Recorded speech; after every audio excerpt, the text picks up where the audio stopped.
Hi everyone, welcome back to Order 15 development tutorials.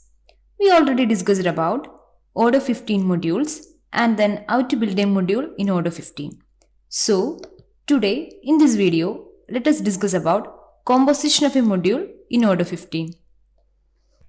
An order module contains a number of elements and then let's open the PyCharm and then check one of the module that we have built and then open the PyCharm and then open the order 15 project, and under this folder custom, here the module my module that we have already built, and then the my module which shows its technical name, and each module can be built using a technical name. It should be in a singular form.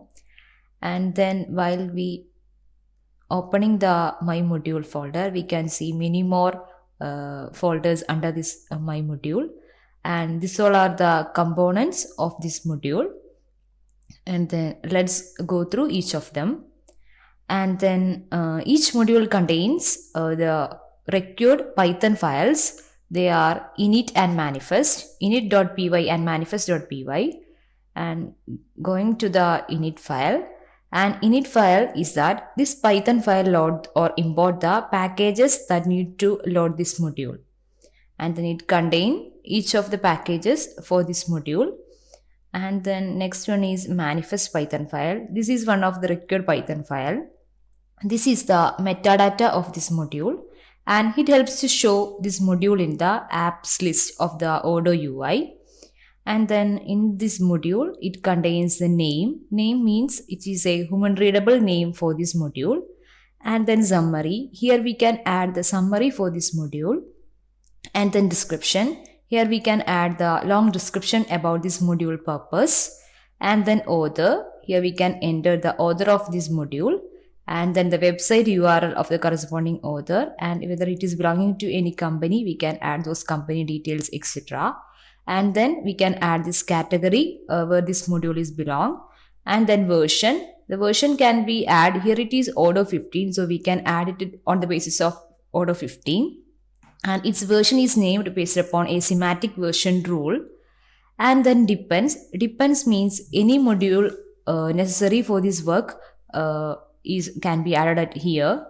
And then we can add the data files, and then if we have any demo files, everything can be added at here.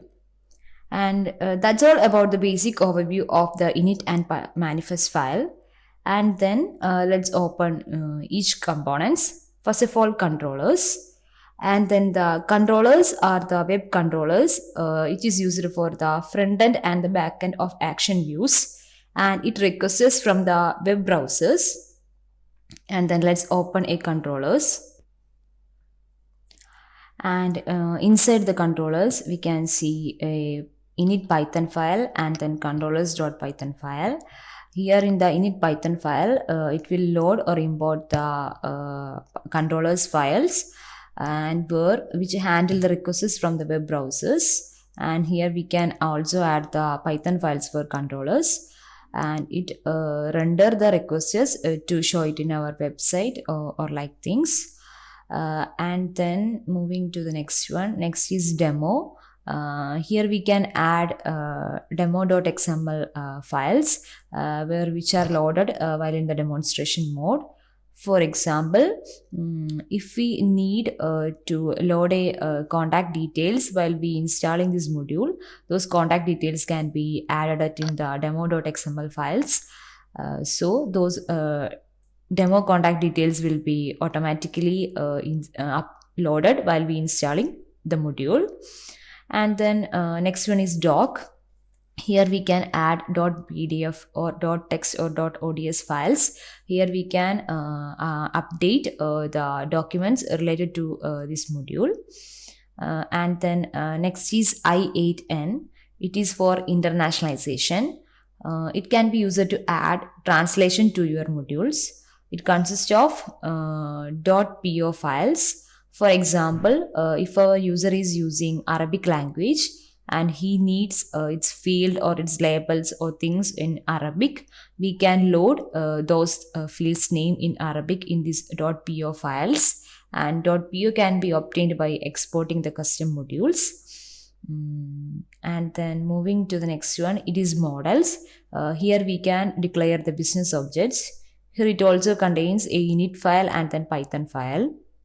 Init file which loads the models Python file, and here we can add more functionality as more business objects, or we can extend the default business objects, and then we can add more or new features to our business.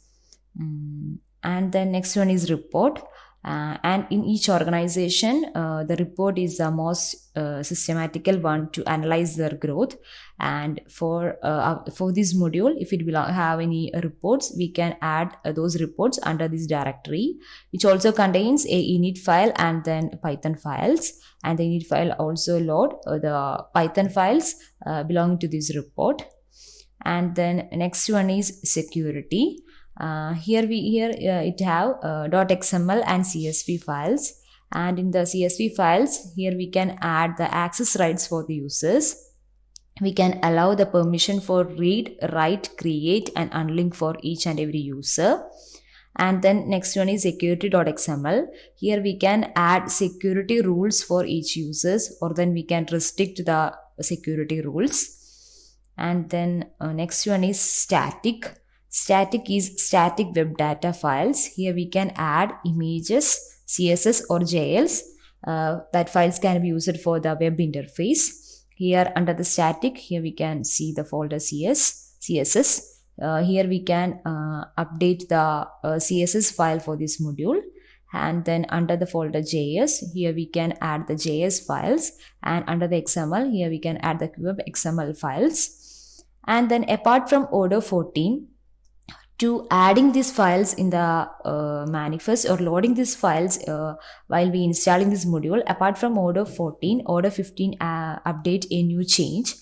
Up to order 14, we are loading these files inside a assets.xml or templates.xml file in the views. And from the order 15, these files can be loaded within the manifest. Let's check how it is. Go to the manifest. In the manifest, here along with the data files and then the demo files, here we can load assets file, and we can load the webassets.backend. Here we can load the JS and the CSS files, and if we have any XML QWeb files, we can load those QWeb XML files also at here. We can add its path and then we can load from here. This is the upgraded change in order 15. And then moving to the next one, it is tests. And if the module needs any test cases, those test cases can be added at here. And then next one is views. Views means it is object views which helps to show our UI, and this is the folder or this is the file that behinds the UI display. Here we can add .xml files, and then here we can add the views, for example form views, tree views, Kanban, calendar. The views that we needed to show our business objects in the UI can be declared at here. Atlas Wizard, which contains the interactive sessions with dialog boxes in Odoo. And here the wizard can be used, it shows like pop-up like forms in the Odoo UI. It also contains a init file and then Python file, and which also the init file loaded the Python files needed for the wizard.